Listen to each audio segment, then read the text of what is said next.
नमस्कार।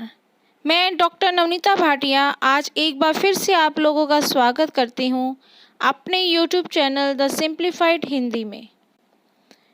आज मैं आपको कक्षा 10 की पाठ्य पुस्तक में से क्षितिज में से कविता कन्यादान के प्रश्न उत्तर करवाने जा रही हूँ। इसमें मैंने उन्हीं प्रश्नों को लिया है जो आपके अनुसार अति आवश्यक है, यानी कि आपके पाठ्यक्रम के अनुसार बहुत आवश्यक है। जो प्रश्न उत्तर अनावश्यक है उन प्रश्नों को मैंने छोड़ दिया है, उनको मैंने अपनी इस वीडियो में नहीं लिया है। तो आज हम उनके प्रश्नों के उत्तर करेंगे, जिनके उत्तर जो है वो मैं आपको बहुत सरल भाषा में बताऊंगी। लेकिन इससे पहले मैं कहना चाहूँगी कि अगर अभी तक आपने मेरे चैनल को सब्सक्राइब नहीं किया तो सब्सक्राइब कीजिए और बाकियों से भी करवाइए। वीडियो को लाइक कीजिए और अपने कमेंट्स कीजिए। बेल आइकन के बटन को दबाइए और वीडियो को शेयर कीजिए। पहला प्रश्न है, आपके विचार में माँ ने ऐसा क्यों कहा कि लड़की होना पर लड़की जैसी दिखाई मत देना। अब इसमें ये पूछा गया है कि आप अपने विचार बताइए कि माँ ने ऐसा क्यों कहा होगा कि लड़की तो तुम हो ही पर लड़की की जैसे दिखाई मत देना। उत्तर क्या है? माँ को अपने जीवन का अनुभव था। अपने अनुभव के अनुसार माँ बेटी को विवाहित जीवन में आने वाली कठिनाइयों के प्रति सचेत कर रही थी। यानी कि जो लड़की की माँ है उसे अपने जीवन का बहुत ज़्यादा अनुभव था, जिसे हम इंग्लिश में कहते हैं एक्सपीरियंस, कि उसे अपने जीवन का बहुत एक्सपीरियंस था और उसी के अनुसार वो अपनी बेटी को आने वाले जीवन के बारे में सचेत कर रही थी कि उसका विवाहित जीवन कैसा हो सकता है। माँ चाहती है कि उसकी लड़की स्वभाव से सरल, भोली और कोमल बनी रहे। माँ ये तो चाहती है कि उसकी लड़की जो है वो स्वभाव में सरल रहे, भोली रहे और कोमल ही बनी रहे। वह दुनियादारों जैसी स्वार्थी, चालाक और झगड़ालू ना बने। यानी कि जैसे दुनिया में लोग हैं, स्वार्थी लोग हैं, चालाक है, झगड़ालू हैं, माँ नहीं चाहती कि उसकी बेटी भी उसी प्रकार से बने, परंतु इसके साथ ही वह उसे शोषण से भी बचाना चाहती है। यानी कि वो दूसरों के अत्याचारों से भी उसे बचाना चाहती है। वह ये चाहती है कि उसके ससुराल में कोई भी उसकी सरलता का गलत फायदा ना उठाए, उस पर किसी प्रकार का कोई भी अत्याचार ना हो। और यही कारण रहा होगा कि माँ ने कहा होगा कि उसकी लड़की तो बने किंतु लड़की जैसी ना दिखाई दे, यानी कि वो बहुत ज़्यादा कठोर अपने आप को बना कर रखे। प्रश्न 2। अब इसमें आपको पंक्तियां दी गई हैं। इन पंक्तियों से संबंधित आपको 2 प्रश्न पूछे गए हैं, जिनका मैं एक एक करके उत्तर दूंगी। पंक्तियां क्या है? आग रोटियां सेकने के लिए है, जलने के लिए नहीं। यानी कि आग, इसमें 2 पंक्तियां आई हैं हमारी कविता में कि आग जो है वो रोटियां सेकने के लिए होती है, जलने के लिए नहीं होती। इसमें पहला प्रश्न क्या पूछा गया है? इन पंक्तियों में समाज में स्त्री की किस स्थिति की ओर संकेत किया गया है। यानी कि समाज में स्त्री की क्या स्थिति है, इसके बारे में पूछा गया है। उत्तर, इन पंक्तियों के माध्यम से कवि ने स्त्रियों को कमजोर बनाकर मात्र सजावट की वस्तु बनाने के सामाजिक नियमों का विरोध किया है। अब इन पंक्तियों के माध्यम से कवि क्या कहना चाहता है कि समाज में स्त्रियों को कमज़ोर समझा जाता है और सिर्फ उन्हें सजावट की वस्तु बनाया जाता है, और उसके लिए ऐसे ही नियम बनाए जाते हैं कि जिनमें वो मात्र सजावट की वस्तु बनकर और कमज़ोर बनकर ही रह जाए। और कवि ने अपनी इन पंक्तियों के माध्यम से इन नियमों का विरोध किया है। उसका मानना है कि रूप, सौंदर्य, वस्त्र, आभूषण आदि स्त्री जीवन को बंधन में डालने के कारण बनते हैं। यानी कि स्त्री का जो रूप है, उसका जो सौंदर्य है, जो वस्त्र अच्छे अच्छे वो पहनती है, जो आभूषण वो ग्रहण करती है, ये सारे जो है वो स्त्री जीवन को बंधन में डाल देते हैं, यानी कि स्त्री इनके अंदर बंध कर ही रह जाती है। अब यहाँ पर उसने स्त्री की दशा के बारे में 2 बातें बताई हैं कि वह ससुराल में घर गृहस्थी का काम संभालती है, घर भर के लिए रोटियां पकाती है। और दूसरा क्या बताया कि इतना काम करने के बावजूद, काम में खटकने के बावजूद उस पर अत्याचार किए जाते हैं और कई बार उसे जला डाला जाता है। यानी कि वो पूरी घर गृहस्थी को संभालती है, सबके लिए रोटियां पकाती है, सारे काम करती है, और इतने काम करने के बावजूद भी उस पर अत्याचार किए जाते हैं और कई बार तो क्या होता है कि उसे जलाकर ही मार डाला जाता है।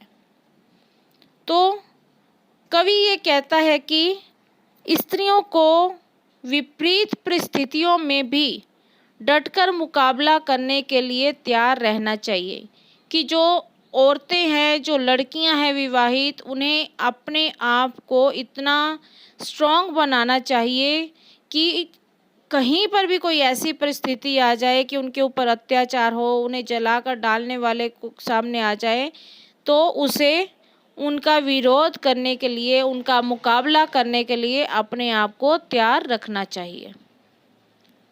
अब इसके दूसरे भाग में क्या पूछा गया है, माँ ने बेटी को सचेत करना क्यों जरूरी समझा। सचेत करना यानी कि उसे आने वाले जो उसके लिए मुश्किलें हैं उनके बारे में बताना, उसको तैयार करना क्यों जरूरी समझा।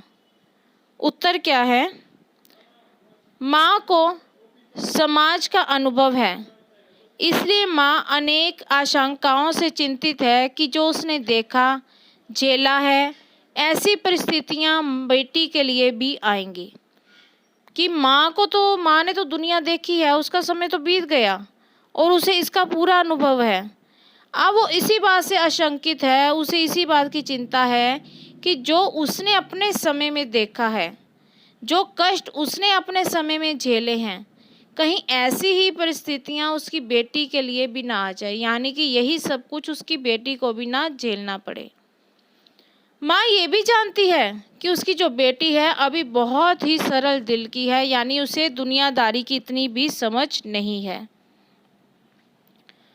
अब माँ ने उसे सचेत करना इसलिए ज़रूरी समझा क्योंकि सभी लड़कियां जो होती हैं वो शादी के समय खुशहाली के सपने देखती हैं, यानी कि बहुत अनोखे अनोखे सपने देखती हैं कि शादी के बाद हमारे साथ इतना अच्छा होगा, सभी हमारे साथ बड़ा अच्छा व्यवहार करेंगे, हमारे नखरे उठाएंगे।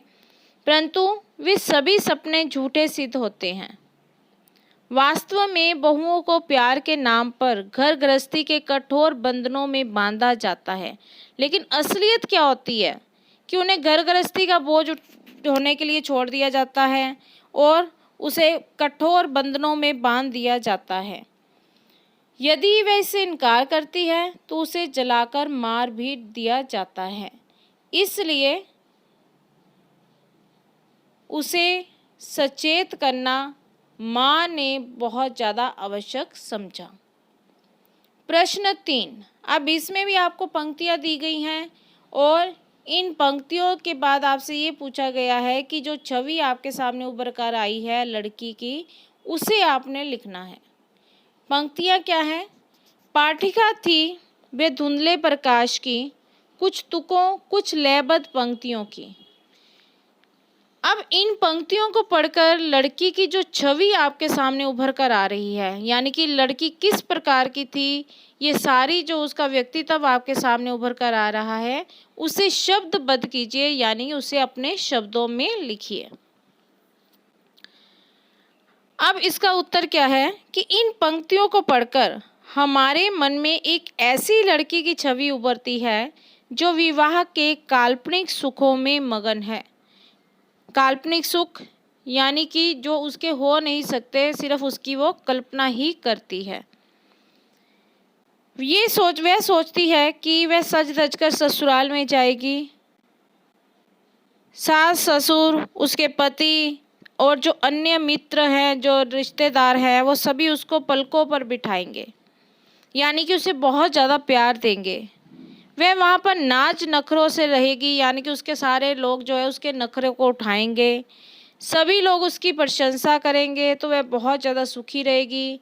नए नए कपड़े पहनेगी, नए नए गहने पहनेगी, और जब वो पहन कर तैयार होकर आएगी तो सबकी आंखों में उसके लिए प्रशंसा का भाव होगा, यानी सारे लोग उसके रूप सौंदर्य की प्रशंसा करेंगे। वो सोचती है कि इस तरह उसका जीवन जो है बहुत अच्छा हो जाएगा। उसे ये नहीं मालूम कि उसे घर गृहस्थी के सारे काम निपटाने पड़ेंगे, चूल्हा चौका करना पड़ेगा, और इसकी तो उसने कभी कल्पना ही नहीं की कि उसके साथ ससुराल में क्या क्या होगा। प्रश्न 4, माँ को अपनी बेटी अंतिम पूंजी क्यों लग रही थी? ये हमारी कविता में दिया गया है कि माँ को अपनी बेटी अंतिम पूंजी लगती है, तो यही पूछा गया है कि वो क्यों लग रही थी, कारण क्या है? माँ अपने सुख दुख को, विशेषकर नारी जीवन के दुखों को, अपनी माँ, बहन और बेटी के साथ बांट सकती है। यानी कि माँ जो है वो अपने सारे दुखों को, सुखों को, सबको अपनी बेटी के साथ बांट सकती है। माँ के लिए बेटी जो है उस संचित पूंजी की तरह होती है जिसे कोई मनुष्य आपत्ति काल में काम आने के लिए बचाकर रखता है। संचित पूंजी क्या होती है? जिसे हम सारा जीवन धन को इकट्ठा करके रखते हैं कि ये हमारे मुश्किल में आएगा, काम आएगा, तो उसे ही संचित पूंजी कहा जाता है। अब माँ के लिए इकट्ठा किया हुआ धन यानी कि संचित पूंजी क्या थी? उसकी अपनी बेटी, और वो उस पूंजी की तरह थी जिसे कोई मनुष्य आपत्ति काल में यानी कि बुरे समय में काम आने के लिए बचाकर रखता है। माँ के लिए बेटी सुख दुख की साथी होती है, वह उससे अपने मन की बात प्रकट करती है। यानी कि माँ अपने सुख की, दुख की, हर तरह की बात जो है वो अपनी बेटी के साथ कर सकती है, और वही उसकी साथी होती है। माँ अपनी अंतिम पूंजी का कन्यादान तो करती है, किंतु उसके जीवन में रिक्तता आ जाती है, यानी कि उसके जीवन में खालीपन आ जाता है जब वो अपनी बेटी को कन्यादान उसका करके उसे ससुराल भेजती है। यही कारण है कि माँ अपनी बेटी को अंतिम पूंजी समझती है। प्रश्न 5, माँ ने बेटी को क्या क्या सीख दी? क्या क्या माँ ने उसको नसीहतें शादी के समय दी, क्या क्या उसे समझाया, इसके बारे में पूछा गया है। उत्तर क्या है? माँ ने अपने बेटी को निम्न सीखें दी। नंबर 1, पानी में झांककर अपने सौंदर्य पर मत रीझना, यानी कि पानी में तुम जब देखोगी और अपने सौंदर्य पर मोहित होगी तो तुम ऐसा मत करना।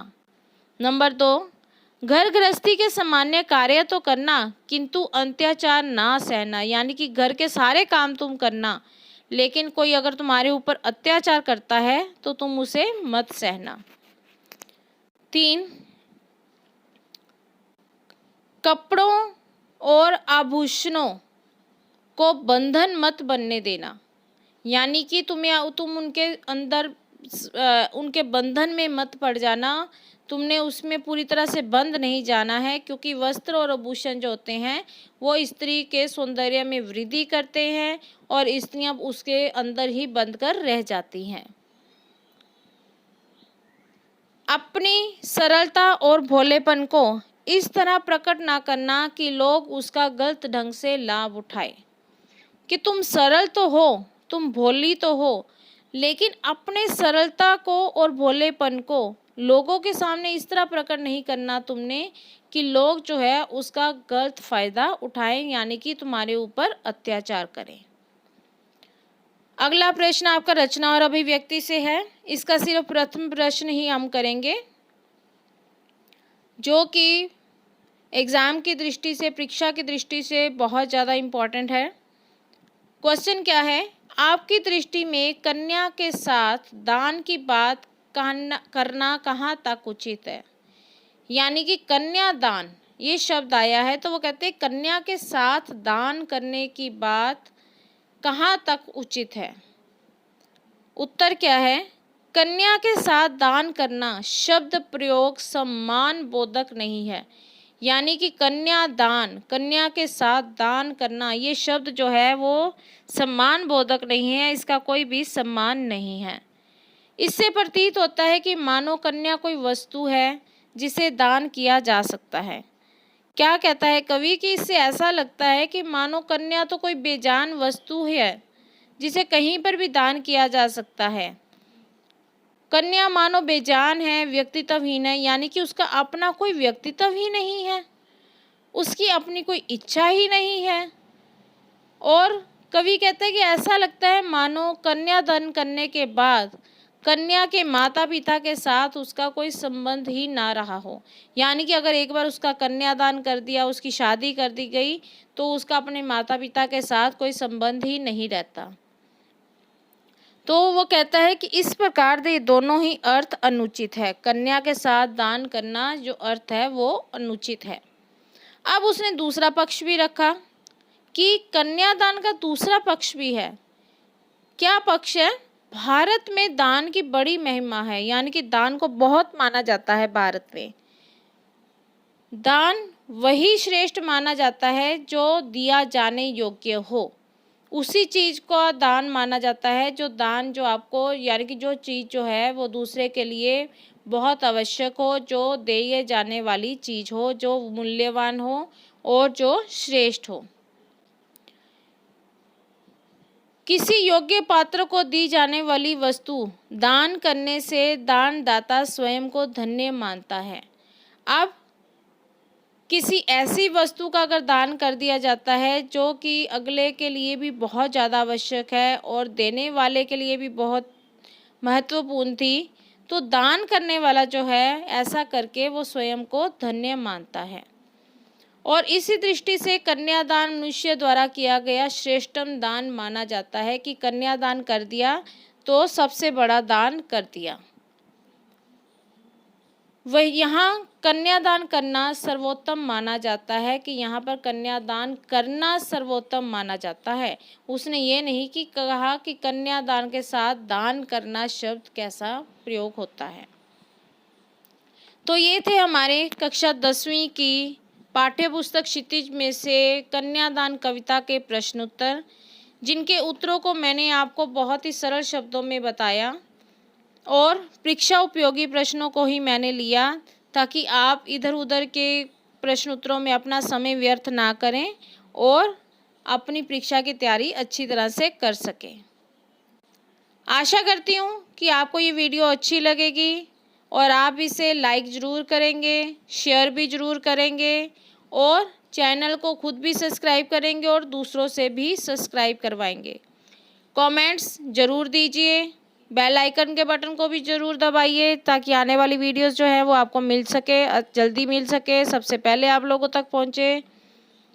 इस पाठ की जो व्याख्या है उसकी लिंक जो है वो आपको डिस्क्रिप्शन बॉक्स में मिल जाएगा।